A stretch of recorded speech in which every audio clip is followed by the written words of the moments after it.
नमस्कार दोस्तों, स्वागत है आपका हमारे इस YouTube चैनल पर जिसका नाम है लर्न विद टॉपर्स। दोस्तों, आज हम लोग बात कर रहे हैं 16 दिसंबर 1971 की। जी हाँ दोस्तों, 16 दिसंबर 1971 का वो ऐतिहासिक दिन जिस दिन जो है भारत और पाकिस्तान के बीच में युद्ध हुआ और उसके बाद भारत ने पाकिस्तान पर विजय श्री प्राप्त करी और 16 दिसंबर 1971 को भारत ने जो है विजय प्राप्त करी। इसलिए हम इसको किस रूप में, इसको हम विजय दिवस के रूप में मनाते हैं। दोस्तों, जानते हैं थोड़ा सा इसके इतिहास के बारे में कि क्या था इस दिन और क्यों हम ये विजय दिवस मनाते हैं। दोस्तों देखिएगा, सबसे पहली बात ये कि 16 दिसंबर को हम लोग मनाते हैं विजय दिवस। उसके पीछे का कारण क्या है? उसके पीछे का कारण ये है कि हमारे देश में इस दिन है ना 1971 में हमारे सैनिकों ने क्या किया था, पाकिस्तान को धूल चटाई थी और इस युद्ध में पाकिस्तान हार गया और इस कारण से हम लोग 1971 को जो है यहाँ पर इस विजय दिवस को मनाते हैं। इस विजय दिवस के अवसर पर 1971 में युद्ध में शहीद हुए कई सारे सैनिकों को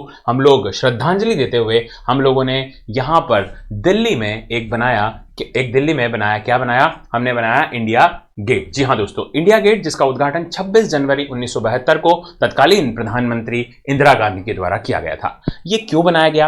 भारत और पाकिस्तान के बीच में युद्ध क्यों हुआ? ये एक महत्वपूर्ण प्रश्न यहां पर उठता है। तो दोस्तों, वो बात कुछ ऐसी थी कि साहब 1947, जी हाँ दोस्तों, 1947 के अंदर भारत और पाकिस्तान का विभाजन हो चुका था। 1947 में जब भारत और पाकिस्तान का विभाजन हो चुका था तो हम इस बात को ऐसे समझते हैं कि ये पाकिस्तान है और पाकिस्तान का कुछ हिस्सा यहाँ पर पूर्व क्षेत्र में भी हुआ करता था।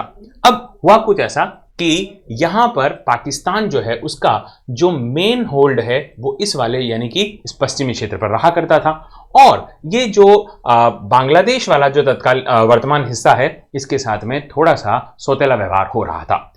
25 फरवरी 1948 के दिन बात आई कि बांग्ला भाषा को जो है वो एक राजभाषा का दर्जा दिया जाए।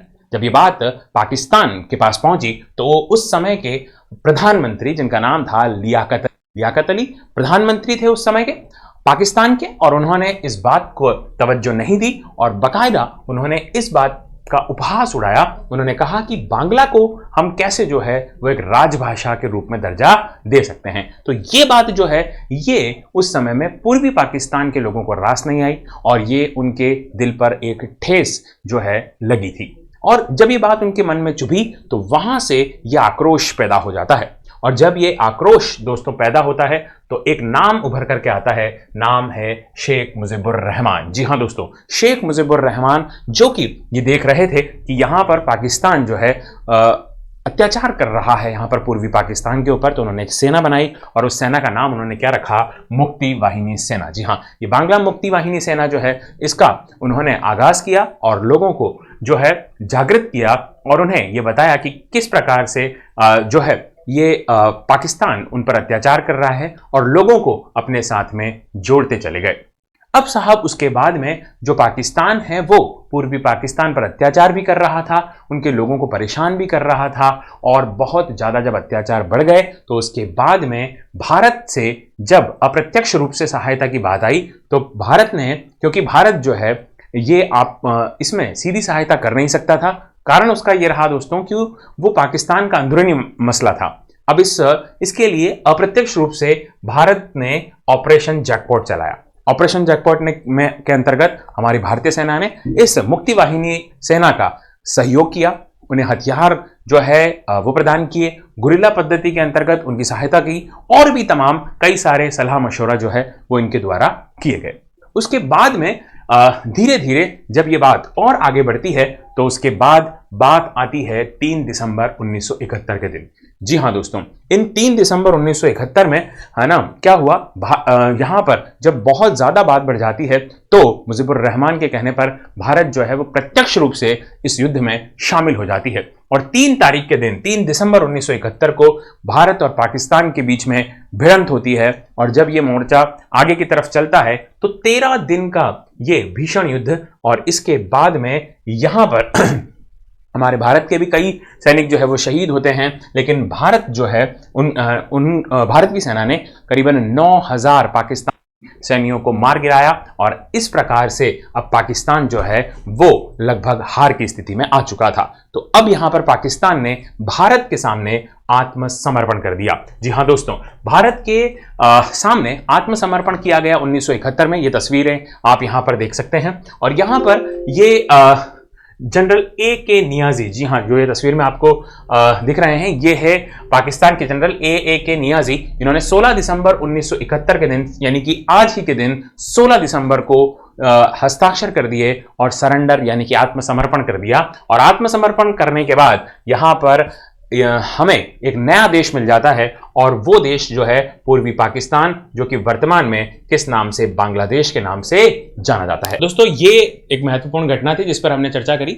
और अब आगे मुजीबुर रहमान जो है उनका क्या हुआ, तो 15 अगस्त 1975 के दिन उनको जो है वो मार दिया गया। जी हाँ, अब मुजीबुर रहमान को क्यों मार दिया गया, क्योंकि मुजीबुर रहमान जब पूर्वी पाकिस्तान यानी कि बांग्लादेश के हेड बने तो उन्होंने क्या किया, अपने शासन को बहुत ज़्यादा क्रूर बना लिया और उसके बाद में उन्होंने क्या किया, यहाँ पर एक तरीके से डिक्टेटरशिप जो है वो शुरू कर दी थी। इससे कई सारे लोग परेशान हो गए, तो फाइनली उनके घर में ही घुस करके और उसके बाद में उनको उनके परिवार के साथ में मार दिया गया।